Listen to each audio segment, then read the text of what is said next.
Hi, welcome to tech కవి. నేను మీ కీర్తిసాగర్.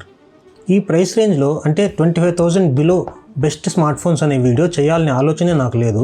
కానీ గత కొన్ని రోజులుగా ఈ సెగ్మెంట్లో రిలీజ్ అవుతున్న మొబైల్స్ అన్నీ చాలా ఇంట్రెస్టింగ్గా ఉంటున్నాయి. ఈ ఫీచర్స్ ఈ ప్రైస్ రేంజ్లోనా అనే విధంగా ఈ బడ్జెట్లో రిలీజ్ అవుతున్న మొబైల్స్ అయితే ఉంటున్నాయి. కాబట్టి ఈ బడ్జెట్లో మొబైల్స్ తీసుకోవాలనుకునే మన సబ్స్క్రైబర్స్, ఇంకా మన ఛానల్ని కొత్తగా విజిట్ చేసే వాళ్ళు ఎవరు రాంగ్ స్టెప్ తీసుకోకూడదు అని ఈ వీడియో అయితే చేస్తున్నాను. ఈ వీడియో మీకు అందరికీ చాలా యూజ్ అవుతుంది అనుకుంటున్నాను. అలాగే మన ఛానల్ని కొత్తగా విజిట్ చేస్తున్న వాళ్ళు ఎవరైనా ఉంటే ఇలాంటి ఇన్ఫర్మేటివ్ వీడియోస్ కోసం మన ఛానల్కి అయితే సబ్స్క్రైబ్ చేసుకోండి. ఈ 25,000 బడ్జెట్లో నేను మీకు అన్ని కేటగిరీస్లో బెస్ట్ మొబైల్స్ అయితే సజెస్ట్ చేస్తాను. అలాగే మిమ్మల్ని ఎక్కువ కన్ఫ్యూజ్ చేయకుండా ఈ లిస్ట్ని అయితే 4 మొబైల్స్కి లిమిట్ చేశాను. కొన్ని మొబైల్స్ పర్ఫార్మెన్స్ పరంగా బాగుంటాయి, కొన్ని మొబైల్స్ కెమెరా పరంగా బాగుంటాయి, కొన్ని మొబైల్స్ ఆల్రౌండర్స్ ఉంటాయి. అలాంటివన్నీ దృష్టిలో పెట్టుకుని అయితే నేను ఈ వీడియో చేస్తున్నాను. అలాగే కొన్ని మొబైల్స్ ఈ మధ్య రేట్స్ తగ్గాయి, వాటిని కూడా ఈ లిస్ట్లో కవర్ చేయడానికి ట్రై చేస్తాను. ఫస్ట్ మనం ఒక ఆల్రౌండర్ మొబైల్ చూద్దాము. అది వచ్చేసి నథింగ్ ఫోన్ 3A. నథింగ్ వాళ్ళవి ఇంతకుముందు లాంచ్ చేసిన వాళ్ళ ప్రీవియస్ మోడల్స్ కంటే ఈ మోడల్ యొక్క డిజైన్ చాలా బాగుంది. ఈ నథింగ్ వాళ్ళు తీసుకొస్తున్న ట్రాన్స్పరెంట్ డిజైన్ అనేది చాలామందికి నచ్చుతుంది, కానీ కొంతమందికి అయితే నచ్చకపోవచ్చు. అలాగే UI కూడా చాలా బాగుంది. ఓన్లీ యూజర్ ఇంటర్ఫేస్ మాత్రమే కాకుండా యూజర్ ఎక్స్పీరియన్స్ కూడా చాలా బాగుంటుందని చెప్పుకోవాలి ఈ నథింగ్ మొబైల్స్లో. యాక్చువల్గా వీళ్ళు ఫస్ట్ లాంచ్ చేసిన మోడల్ నుంచి ఇప్పటి వరకు ప్రతి మోడల్లోనూ వీళ్ళ UIని అయితే కంటిన్యూస్గా ఇంప్రూవ్ చేసుకుంటూ వస్తున్నారు. అప్డేట్స్ కూడా చాలా ఫాస్ట్గా వస్తుంటాయి, అది కూడా మనం మెచ్చుకోవచ్చు. ప్లస్ ఈ మొబైల్ గ్లాస్ బిల్డ్తో వస్తుంది. చూడడానికి ప్రీమియం లుక్ ఉంటుంది. బిల్డ్ కూడా మరీ అంత స్లిమ్గా ఏముండదు, కొంచెం బరువుగానే ఉంటుంది. అదేం పెద్ద ఇష్యూ కాదు, కానీ మొబైల్ తీసుకునేటప్పుడు ఆ విషయం కూడా కన్సిడర్ చేసుకునే వాళ్ళ కోసం ఇన్ఫార్మ్ చేస్తున్నాను. అలాగే ఈ మొబైల్ స్నాప్డ్రాగన్ 7S Gen 3 ప్రాసెసర్తో వస్తుంది. గేమింగ్కి సూపర్ అని కాదు, కానీ గేమింగ్కి కూడా బాగానే ఉంటుంది. అలాగే కెమెరా పర్ఫార్మెన్స్ కూడా బాగలేదని చెప్పను, కానీ కొంచెం యావరేజ్ అనే చెప్పుకోవాలి. ప్లస్ మెయిన్ పాయింట్ ఏంటంటే బాక్స్లో ఛార్జర్ ఇవ్వరు వీళ్ళు. ఛార్జర్ అయితే సపరేట్గా కొనుక్కోవాల్సి ఉంటుంది. ఇది ఒక మైనస్ పాయింట్ అనే చెప్పుకోవాలి. ఎందుకంటే ఇప్పటికి కూడా చాలామంది కస్టమర్స్కి డిసైడింగ్ ఆస్పెక్ట్ ఇది. అంటే ఈ మొబైల్ వద్దులే, ఇందులో ఛార్జర్ ఇవ్వట్లేదు వీళ్ళు, వేరే మొబైల్ తీసుకుందామని వేరే మొబైల్స్కి వెళ్ళిపోయే వాళ్ళు ఉంటారు. నాకు తెలిసిన వాళ్ళనే నేను చూశాను ఈ విధంగా ఛార్జర్ లేకపోవడం వల్ల వాళ్ళ డెసిషన్ చేంజ్ చేసుకున్న వాళ్ళని. మీకు ఓకే అనుకుంటే మీరు ఆలోచించి డెసిషన్ తీసుకోండి. ఈ మొబైల్ని 25,000 ప్రైస్ సెగ్మెంట్లో అయితే లాంచ్ చేశారు. ఏవైనా కార్డ్ ఆఫర్స్ ఉన్నప్పుడు కానీ లేకపోతే ఏదైనా ఆఫర్ సీజన్లో కానీ ఈ మొబైల్ మనకు 23,000 ప్రైస్ రేంజ్లోనే అవైలబుల్లో ఉండే ఛాన్స్ ఉంది. మంచి UI కావాలి, అలాగే మంచి డిజైన్ ఉండే మొబైల్ కావాలనుకునే వాళ్ళైతే ఈ మొబైల్ని సెలెక్ట్ చేసుకోవచ్చు. నెక్స్ట్ ఒక బెస్ట్ కెమెరా సెంట్రిక్ మొబైల్ గురించి చెప్పుకుందాం. అదేంటంటే మోటరోలా వాళ్ళ Moto Edge 50 Neo. ఈ మొబైల్లో కెమెరా ఆప్టిమైజేషన్ అనేది చాలా బాగుంది. ముఖ్యంగా లైట్ కంట్రోల్ గురించి చెప్పుకోవాలి. లో లైట్లో కానీ బ్రైట్ లైట్లో కానీ, లేదా మన ఫేస్ మీద ఎక్కువ ఎండబడుతున్నప్పుడు కానీ, లేదా బ్యాక్గ్రౌండ్లో ఎక్కువ ఎండ ఉన్నప్పుడు కానీ అవన్నింటినీ ఇది ఆటోమేటిక్గా అడ్జస్ట్ చేసుకుని మంచి పిక్చర్స్ని అయితే క్యాప్చర్ చేయగలుగుతుంది. ప్రాసెసర్ పరంగా చూసుకుంటే బెస్ట్ ప్రాసెసర్ ఏం కాదు, ఒక రకంగా యావరేజ్ ప్రాసెసర్ అనే చెప్పుకోవాలి.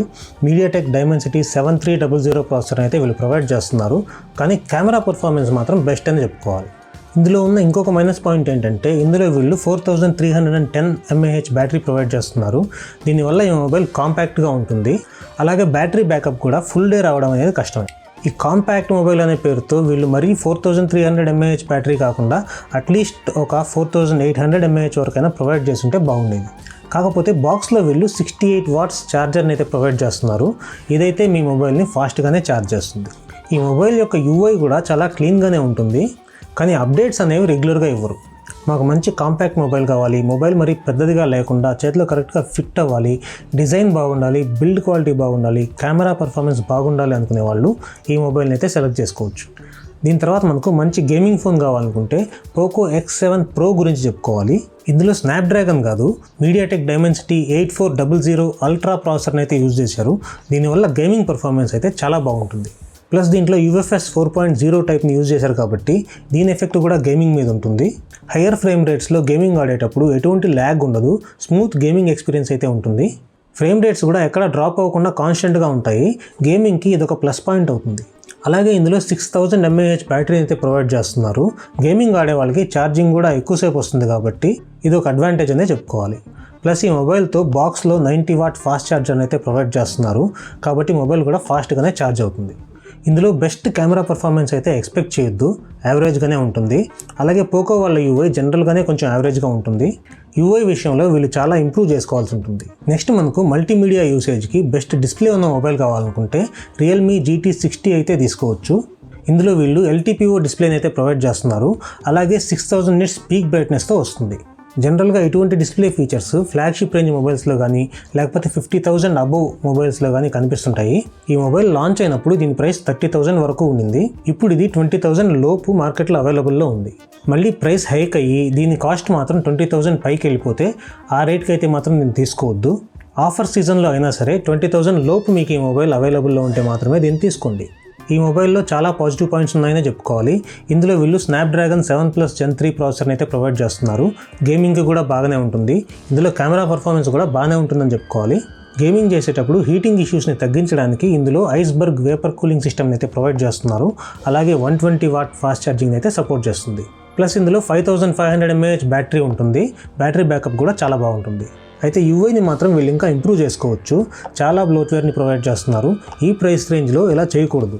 ఈ అన్వాంటెడ్ యాప్స్ అన్నింటినీ చాలా వరకు అన్ఇన్స్టాల్ చేసుకోవచ్చు, కానీ వీళ్ళు ఇంకా క్లీన్ యూఐ ప్రొవైడ్ చేస్తుంటే ఇంకా చాలా బాగుండేదని నా ఒపీనియన్. మీకు వీటికంటే బెటర్ మొబైల్స్ ఏమైనా ఈ ప్రైస్ రేంజ్లో మార్కెట్లో అవైలబుల్గా ఉన్నాయనిపిస్తే అవేంటో కామెంట్ సెక్షన్లో రాయండి. మన వ్యూవర్స్ కూడా చూసి తెలుసుకుంటారు. ఇలాంటి బెస్ట్ ఆప్షన్స్ని నేను మీకు మన ఛానల్లో రెగ్యులర్గా సజెస్ట్ చేస్తుంటాను. అలాగే ఎన్నో రకాలైన ఇన్ఫర్మేటివ్ వీడియోస్ కూడా మన ఛానల్లో రెగ్యులర్గా పోస్ట్ చేస్తుంటాను. కాబట్టి మన ఛానల్కి అయితే ఖచ్చితంగా సబ్స్క్రైబ్ చేసుకోండి. ఈ వీడియోలో నేను మీకు ప్రొవైడ్ చేసిన ఇన్ఫర్మేషన్ మీకు నచ్చినట్లయితే లైక్ చేయడం మర్చిపోవద్దు. నెక్స్ట్ ఇంకొక ఇన్ఫర్మేటివ్ వీడియోలో మళ్ళీ కలుసుకుందాం. అంతవరకు సెలవు, బై.